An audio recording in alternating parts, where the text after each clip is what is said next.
Oke guys, selamat siang. Cuaca di luar kebetulan sedang hujan, tapi nggak apa-apa, kita terusin aja pelajaran kita, tutorial kita. Oke guys, jangan lupa cuci tangan, jaga jarak, dan pakai masker ya. Saya doakan supaya kalian semua tetap sehat. Baik, kalau dari dua pelajaran yang lalu kita belajar mengenai bagaimana men-setting sebuah perusahaan. Kemudian kita belajar men-setting COA, chart of account, dan produk. Nah, kemudian sekarang kita akan membuat sebuah transaksi yang sederhana. Kita akan membuat transaksi penjualan, guys. Nah, kita lihat di sebelah kiri, di sini ada penjualan, ada pembelian. Nah, Jurnal ID sudah menyediakan form, jadi kamu nggak perlu pakai jurnal umum. Sudah disediakan form untuk kamu bisa mencatat penjualan, guys. Oke, oke. Pertama-tama kita, nah yang kalian yang belum, mungkin kalau kalian bingung ya langsung ke sini, kalian nonton dulu video yang sebelumnya, yang episode kedua. Nah, episode kedua itu kita udah punya produk. Produknya adalah kecap manis, sayur bayam, sepatu Adidas, sama sosis sapi. Nah, langkah pertama kita akan membuat transaksi pembelian. Nah, kebetulan, di sini seperti ini bentuknya. Lalu kita klik buat pembelian baru, klik penagihan pembelian. Nah, suppliernya kalau belum ada kita ketik, kita tambahkan siapa nama suppliernya. Misalnya nama suppliernya adalah CV Pangan Bandung. Lalu kita simpan emailnya cvp@gmail.com.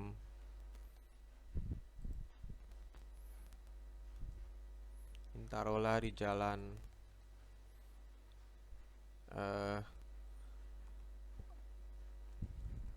Jalan Majapahit, Jakarta Pusat.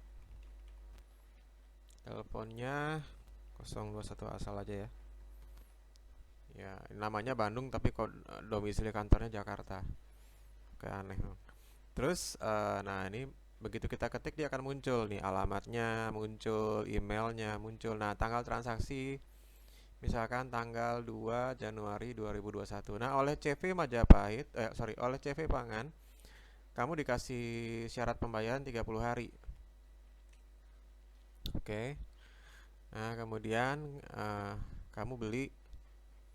pertama kamu beli kecap manis, kamu beli kamu beli sosis sapi. Nah, ini seperti ini. Deskripsinya kamu bisa ubah, guys. Bumbu masak kering misalnya.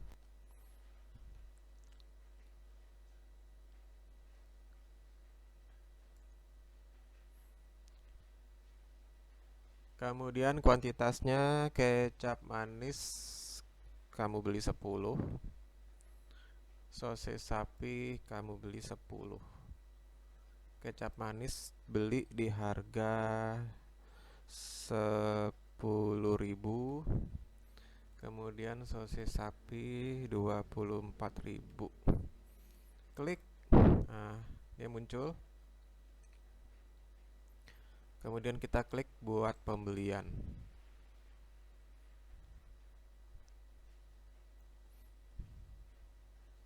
Tunggu sebentar.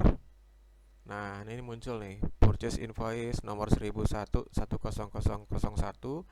Nah, kita lihat nih journal entry-nya nih, yang ini kita klik, muncul dia. Nah, maka akan muncul nih persediaan makanan kita akan bertambah, maka karena kita belinya hutang, maka akan muncul hutang sebesar 340.000. Sudah. Kemudian kita beli lagi. Nah, setelah itu kita klik pembelian. Nah, lihat statusnya open, artinya pembelian yang kamu lakukan itu masih dalam periode tenggang waktu pembayaran 1 bulan 30 hari. Jadi nggak ada masalah. Open. Kemudian kita bikin lagi pembelian baru. Buat pembelian baru, penagihan pembelian. Misalnya kita dari tempat lain ya. Pasar Sumur, Pasar Kuningan misalnya. Ini emailnya nggak ada. Simpan. Kemudian beli tanggal 3. Dikasih term 15 hari untuk bayar. Kamu beli sayur bayam. Beli 10 ikat. Satu ikat harganya 1.200.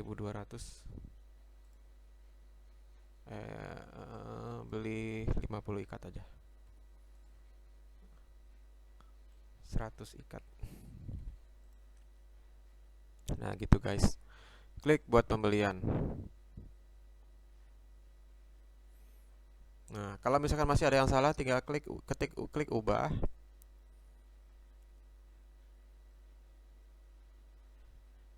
Nah kamu bisa kasih pesan di sini. Misalkan diantar oleh kurir Gosen misalkan. Pesan ini nanti muncul di faktur pembelian. Tolong dibawa langsung ke toko. Nah kalau memo ini dia nggak muncul di faktur, dia muncul hanya pesan biasa aja untuk sesama karyawan. Kemudian kita klik ubah. Nah kalau kita lihat jurnal entry ini yang sebelah kanan ini, kita klik. Tuh muncul ya, beban pokok makanan 100. Jadi sayur itu karena kita tidak mengklik di tracking inventory, dia akan langsung dibebankan sebagai biaya, dianggap habis. Dia harus bisa terjual dengan cepat. Nah, muncul ya. Nah, kemudian sehingga dua-duanya statusnya masih belum terbayar, masih open. Gitu guys. Tuh ini message-nya muncul di sini nih. Tolong dibawa langsung ke toko.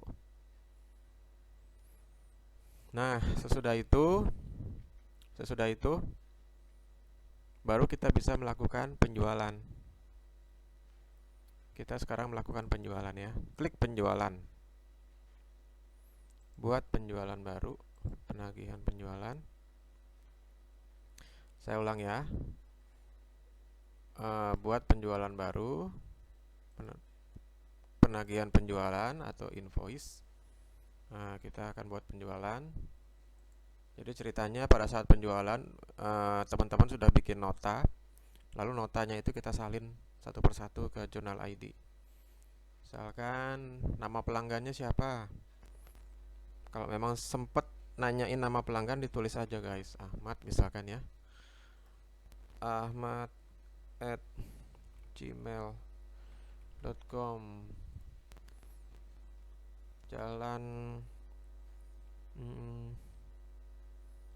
Jalan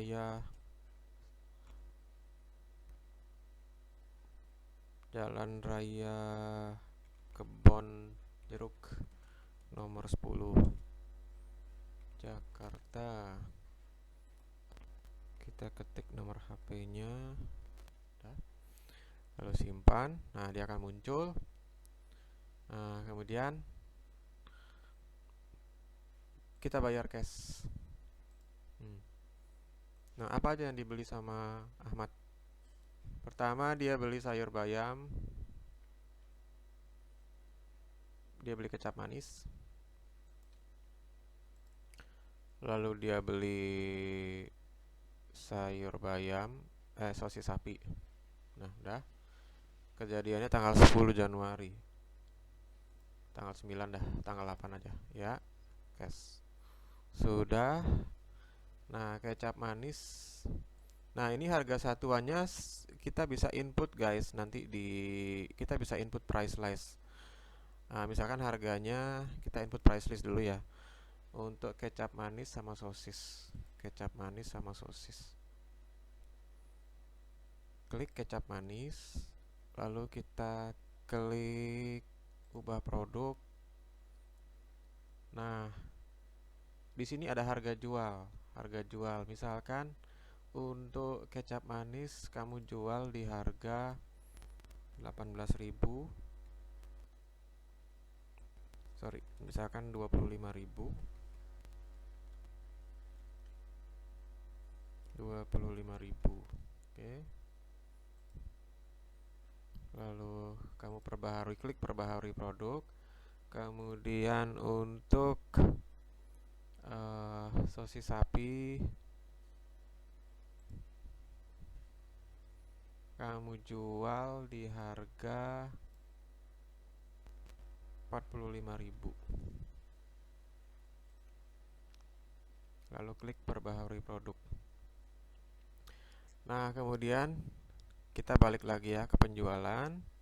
Buat penjualan baru, klik penagihan penjualan.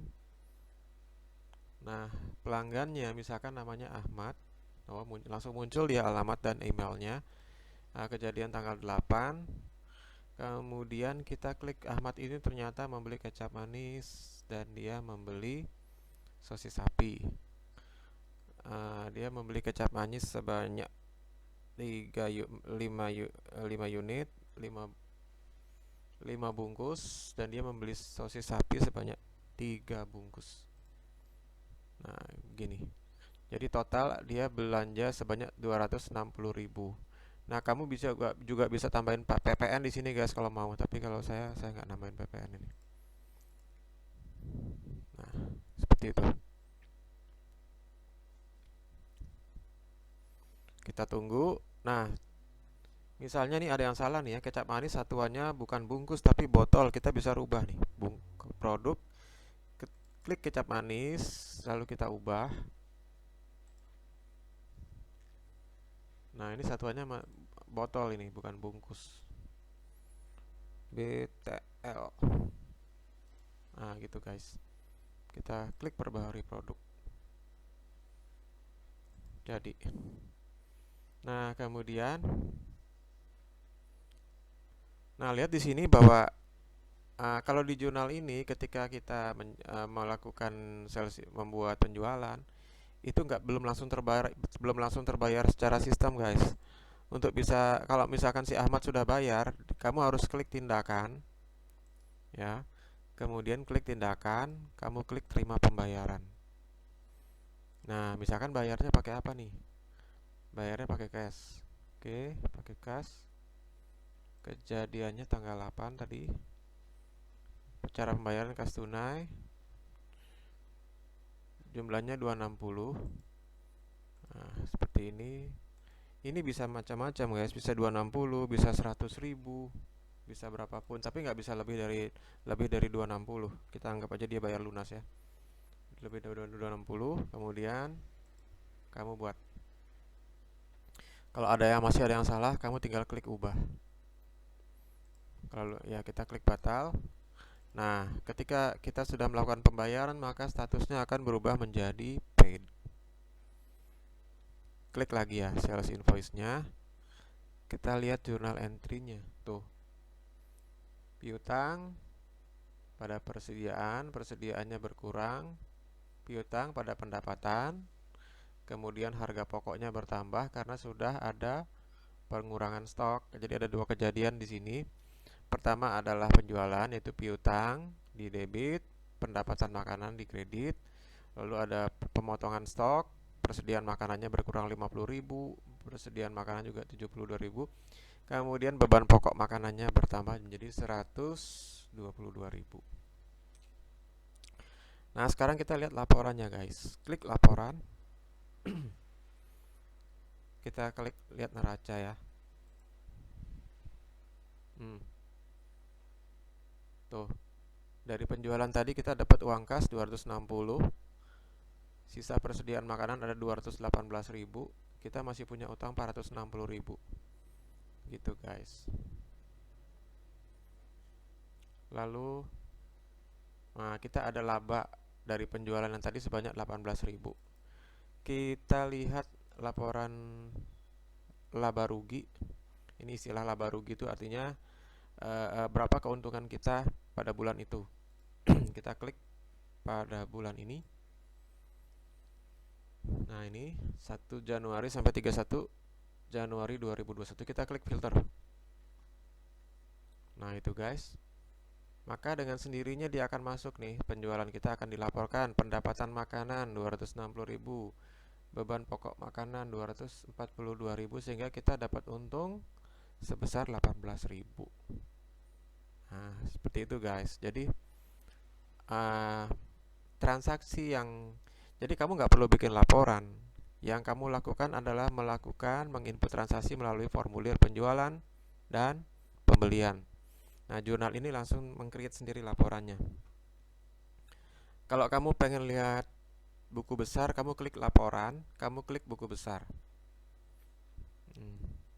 Kemudian kamu klik filter lebih lanjut. Kamu klik bulan ini. Kamu pilih akunnya. Kamu pilih akun kas. Kamu pilih akun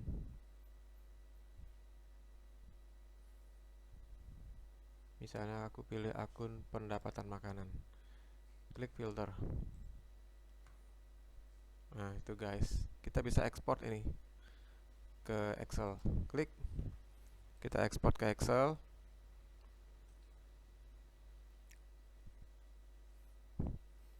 Nah, kemudian kita klik lihat daftar ekspor. Kita download. Nah, kemudian ia akan tercreate sendiri general ledger-nya. Tuh guys. Ini adalah kumpulan hasil penggolongan transaksi yang sudah kamu lakukan tadi, di mana di kas kamu ada penambahan uang 260.000 dan ada penjualan makanan kecap manis cap bango sebanyak 260.000. Ini guys.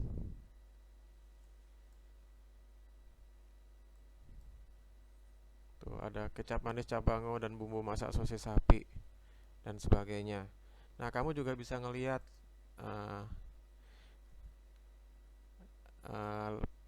kamu bisa ngelihat laporan penjualan per pelanggan. Kamu klik ini.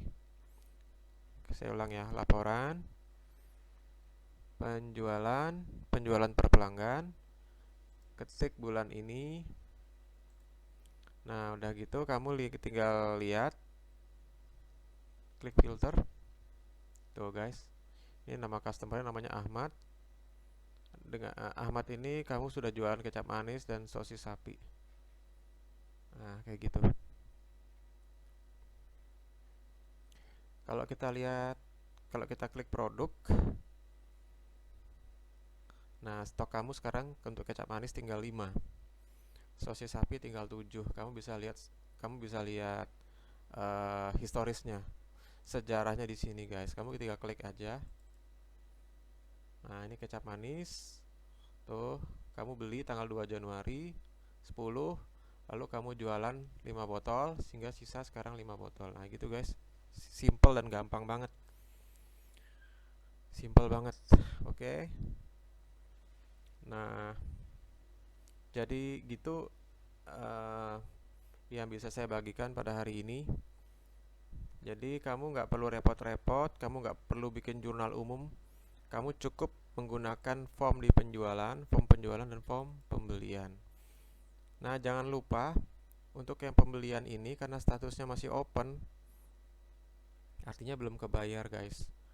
Nah, ini ada tulisannya pembelian belum dibayar 460.000. Nah, kalau kamu mau bayar, kamu tinggal klik aja. Klik. Nah, kemudian klik tindakan, lalu kirim pembayaran. Misalkan kamu bayarnya pakai BCA. Transfer. Kamu bayar tanggal 7. Bayarnya 120.000 buat pembayaran. Nah, akibat dari transaksi ini adalah maka statusnya akan berubah guys. Yang tadinya open menjadi paid. Gitu. Ngerti kan? Oke, kalau yang nggak ngerti boleh tanya atau boleh tanya lewat WA juga boleh. Oke guys, terima kasih banyak. Sampai ketemu lagi di video-video berikutnya.